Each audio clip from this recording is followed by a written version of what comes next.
CEO Michael Uganda YouTube channel kwoli. Kakati ebiriwo ku Haji. Nisha polisi yagenze nemukolako interview era wamu nemukolako ne checkups, medical checkups. Ebigambo bya Nisha polisi egamba nti Nisha yakakasizza nti ddala kituufu taata w'omuto amanyiddwa nga Haji ali Yankabasanya. Yabadde interview ya Nisha polisi bwetyo bwegamba. Era medicals ne zivaayo nga ziraga nti kituufu omwana yakozesebwa. Nera nga ne Nisha kenyini mbu yakkiriza mbu taata we omuto yamukozesa. Kansoke nkutuuseeko omwogezi wa polisi owulire ensonga eno bw'agyogeddeko naki ekiddako. Ndowooza kati ttiimu hajatizuula basambira waggulu ng'ejjanzi. Kansoke nkutuuseeko omwogezi wa polisi owulire byayogedde naye nga kati ebya Haji si birungi.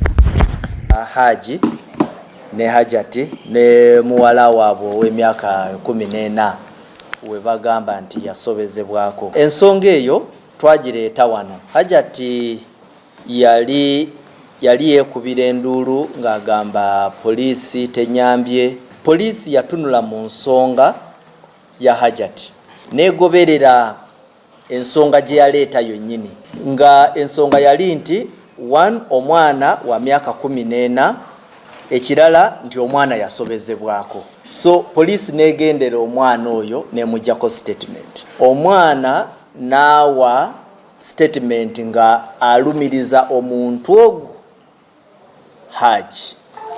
Juzi wavuddeyo amaloboozi agagamba nti omwana baamukaka. Kiyinza okuba ekituufu, kiyinza okuba ekifu. Naye ffe kye tugamba is that ffe poliisi twagoberera omwana kye yakola ki, kye yatugamba nga victim. Ne tukwata ne statement ye ne tugiteeka ku file. Ne tumukolako ne medical examination ne tusanga ng'omwana ekituufu kyo yali yasobezebwako. Kati ebisigadde bijja kuva mu kunoonyereza.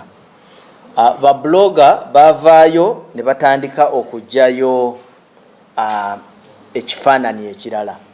Ba blogger kye tubasaba eyo gye mujja obujulizi obwo n'amaloboozi ago ge mufuna agatuwa bino ebifaananyi ebirala, mutuyambe nnyo abantu bano information eyo efune engeri gyejja ku fayiro, because ekintu kyokka ekinaataasa mu musango guno amazima okuvaayo obulungi ye nga information eno ekonvertingibwa neefuuka evidence.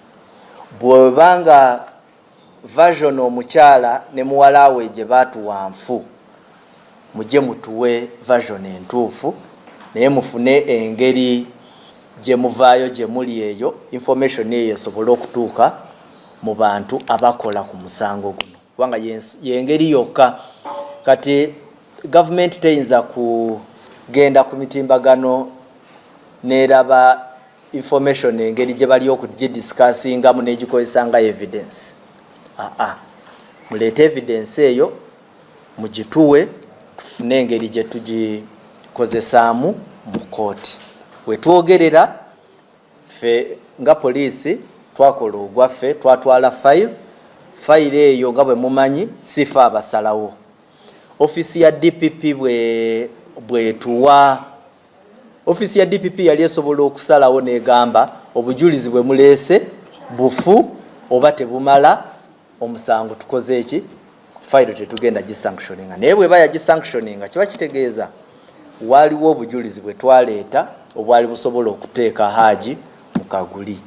Naye kye tusaba nga bwe mumanyi omuntu basobola okumugulako omusango naye tekitegeeza nti omusango ogwo 100 ku 100 yaguzza.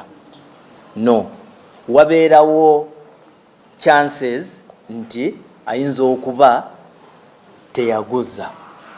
Naye nga ebintu ebyo byonna okutuuka awo kiba kyetaaga bujulizi era kye tubasaba kyokka. Kaakati eriyo statement ekoleddwa omwogezi wa poliisi mu ggwanga.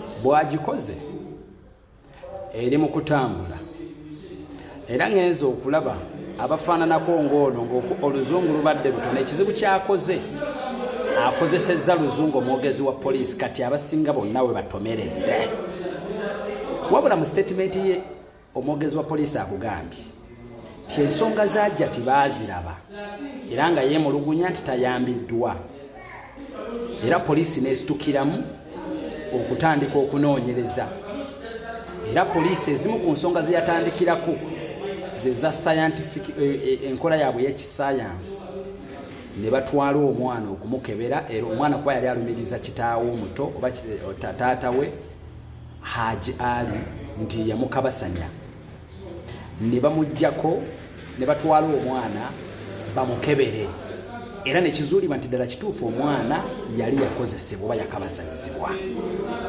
byebigambo nze ne mukunnyonnyola kutemera mu brief nebakizuula nti yali yakabasanyizibwa wabula nga poliisi omusajja yali alumirizibwa nga ye step daddy we gwe bayina okubeera okutandikirako nga first suspect era yensonga ekyamuleetedde okuba nga ali mu kkomera yensonga ekyamuleetedde okuba nga ali mu kkomera ensonga ne bazongerayo eri bannamateeka batandika okunoonyereza ekituufu olunno omusango gugende mu maaso kakati bano okuvunula kwano gyaffe bano abalina ebigambo ebifaananako bwe bityo bo bwe babuliddemu nti results zaakomawo nga ziri positive nti omwana yakozesebwa be ekibajjidde mu bwongo nti Haji yakozesebwa kituufu omwana yakozesebwa naye mu statement ya poliisi tewali weekugambidde nti Haji kituufu ne zizuulibwa nga Haji ez'omwana kubanga kyangu nnyo kyakunnyonnyola era poliisi badde esobola kyogera nga DNA ez'omwana zimakinga n'eza Haji nga kiraga nti kituufu Haji yeebaka ku mwana ekyokubiri poliisi tesobola kukola statement ng'eyo ey'enkomeredde anedda tesobola kukola statement kubanga omusango bakulaze bagongeddeyo mu kkooti kakati bambi bano ab'obwongo obutono obufunda bennafuya yaabwe n'entegeera yaabwe bakyamuse wololo ddayo owulirize statement ya poliisi gyekoze then you get back with the point entuufu gyojje mu vidiyo eyo oba ntegerekese bulungi so leka kukyamuukirira ng'otuleetako obutasoma bwo kubanga ne comment gy'okoze ogikoze mu butasoma bwo nga ogikoze mu butasoma bwo gwe n'oyagala odumire ku bantu okitegedde ate totunenya mukwano gwange fe abaasoma leka tukuvuunulira okitegedde